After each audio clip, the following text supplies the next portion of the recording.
नमस्कार साथियों, welcome to MCQ series. MCQ series का यह लेक्चर नंबर 15 है। देखते हैं पहला क्वेश्चन। निम्नलिखित कथनों पर विचार कीजिए।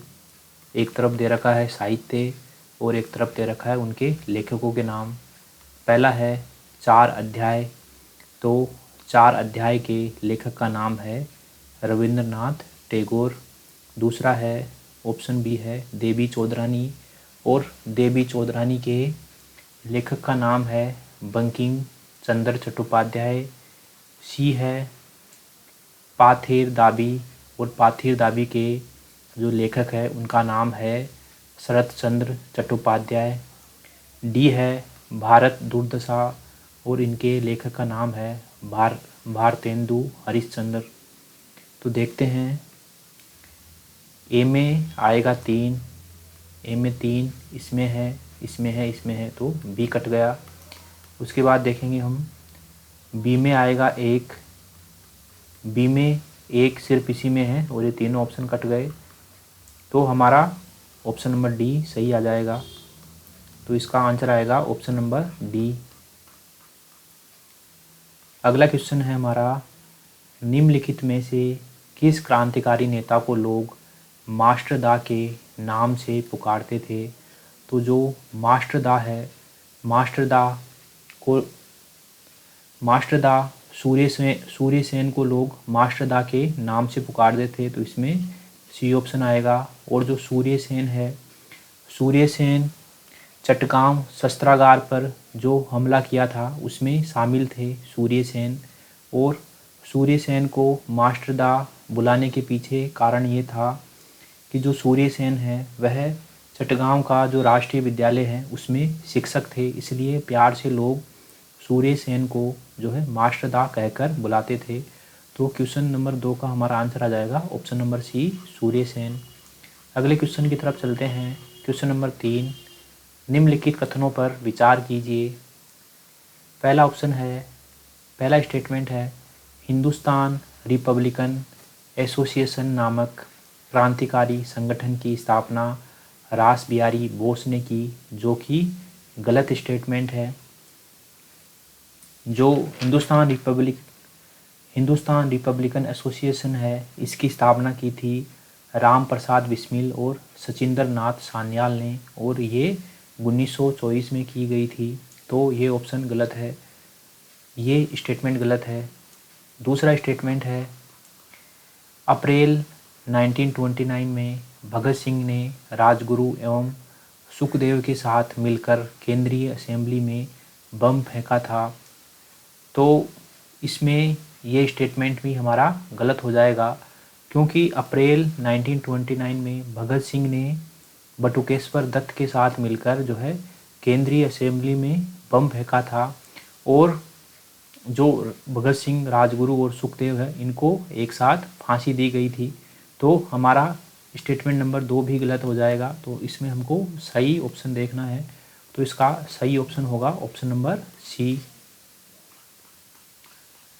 आगे अगला क्वेश्चन है, निम्नलिखित में से किस क्रांतिकारी ने द फिलोसॉफी ऑफ बॉम्ब नामक दस्तावेज लिखा? तो द फिलोसॉफी ऑफ बॉम्ब नामक जो दस्तावेज है वह लिखा भगवती चरण बोरा ने, और भगवती चरण बोरा राष्ट्रीय आंदोलन के एक क्रांतिकारी नेता थे। चलते हैं अगले क्वेश्चन की तरफ। क्वेश्चन नंबर 5 है, अखिल भारतीय किसान सभा के संदर्भ में निम्नलिखित कथनों पर विचार कीजिए। तो जो अखिल भारतीय किसान सभा है उसकी स्थापना 1936 में हुई थी लखनऊ में। 1936 में लखनऊ में जो है इसकी स्थापना हुई थी, लखनऊ। और इसके जो संस्थापक है उनका नाम है स्वामी सहजानंद सरस्वती।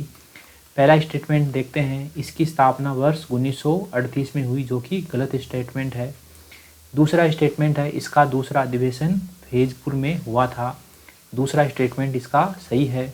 तीसरा स्टेटमेंट है, इसकी स्थापना स्वामी सहजानंद सरस्वती ने की थी, जो कि अपना गलत स्टेटमेंट है, हमको पता है।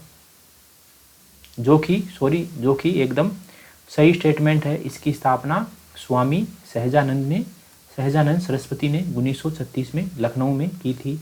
तो हमारा ऑप्शन नंबर 2 और ऑप्शन नंबर 3 सही हो जाएगा और जो स्टेटमेंट फर्स्ट है वह गलत हो जाएगा। तो 2 और 3 ऑप्शन बी में है। चलते हैं अगले क्वेश्चन की तरफ। क्वेश्चन नंबर 6 है। क्वेश्चन नंबर 6 है, कित्तूर विद्रोह निम्नलिखित में से किस क्षेत्र में हुआ था? तो जो कित्तूर विद्रोह है, कित्तूर विद्रोह कर्नाटक के क्षेत्र में हुआ था और कर्नाटक में एक रानी थी, रानी चेन्नम्मा। तो इनके द्वारा इस विद्रोह का नेतृत्व किया गया था और ये विद्रोह हुआ था 1824 में। 1824 में ये विद्रोह हुआ था। चलते हैं अगले क्वेश्चन की तरफ। क्वेश्चन नंबर 7,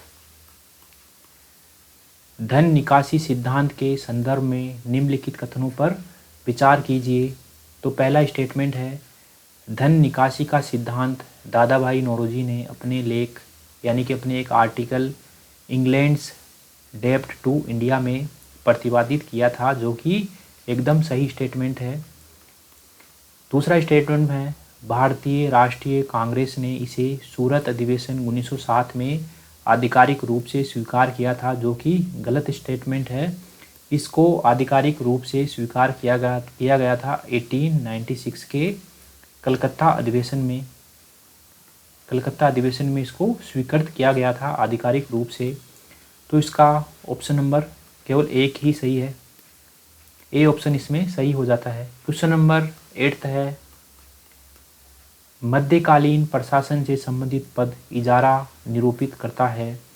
तो जो इजारा शब्द है ये निरूपित करता है भूमि को ठेके पर देकर उससे जो राजस्व ग्रहण करने की जो प्रणाली है उसको इंगित करता है इजारा शब्द। ठीक है, अगले क्वेश्चन की तरफ चलते हैं। Question number 9। क्वेश्चन नंबर 9 है, विजयनगर साम्राज्य में कर्णम पद किसे निरूपित करता है? तो जो कर्णम पद है यह हरिहर के काल में ब्राह्मणों को प्रशासन के कार्यों के लिए कर्णमों के रूप में जो है नियुक्त किया जाता था। कर्णमों के रूप में इनको नियुक्त किया जाता था ब्राह्मणों को। तो जो है इसमें हमारा ऑप्शन ए सही हो जाएगा, प्रशासनिक कार्यों के सहायक के लिए। तो इसका आंसर हो जाएगा कर्णम। यहाँ पर शब्द प्रयुक्त हुआ है प्रशासनिक कार्यों के सहायक के लिए। चलते हैं अगले क्वेश्चन की तरफ। क्वेश्चन नंबर 10, मध्यकालीन इतिहास में कर्नाटक साम्राज्यों की संज्ञा किसे दी जाती थी? तो जो मध्यकालीन इतिहास है उसमें कर्नाटक साम्राज्यों की संज्ञा दी जाती थी विजयनगर साम्राज्य के। उस समय के समकालीन लोग विजयनगर साम्राज्य को कर्नाटक साम्राज्यों जो है कहकर संबोधित किया करते थे। ठीक है साथियों, MCQ सीरीज का लेक्चर नंबर 15 यहीं समाप्त होता है। मिलते हैं अगले लेक्चर में, तब तक के लिए थैंक यू वेरी मच।